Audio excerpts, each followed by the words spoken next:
Hello everyone, village daily blog থেকে চ্যানেলে সবাইকে ওয়েলকাম। এই আমাদের তো ১২ মাস পুজো তো লেগেই রয়েছে। আর এই পুজোর সময় বারবির তো আমাদের তো একটা জীবনের অঙ্গ হয়ে গেছে। আর রোজ রোজ একঘেয়েমি খাবার, লুচি পরোটা খেয়ে খেয়ে পুরো হাঁপিয়ে গেছি।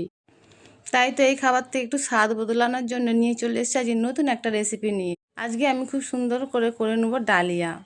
দেখো ডালিয়াটা খেতে যেমন টেস্টি হয় আর তেমন দেখো অতটা তেল থাকে না, জ্যাব জ্যাব করে না, যাতে শরীরটা বেশ ভালো থাকে। আর আমরা কোনো বার করলে মনেই হয় না যে আমরা ভাত খাইনি। তাই ডালিয়ার বিকল্প আর কিছু হতেই পারে না।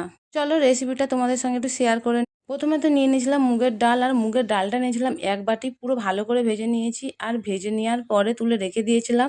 এরপর কড়াই তেল দিয়ে ডালিয়াটাকেও ভালো করে ভেজে নিয়েছিলাম। আর ভেজে নেওয়ার পর আমি কিছু সবজি অ্যাড করি। তবে অবশ্যই আপনারা চাইলেন আপনাদের পছন্দ মতন দিতে পারেন। আমি এখানে দিয়েছিলাম পেঁপে, পটল, আর তার সঙ্গে দিয়েছিলাম আর সব কিছু ভালো করে কষে দিয়ে দিয়েছিলাম লঙ্কা হলুদ দিয়ে একদম।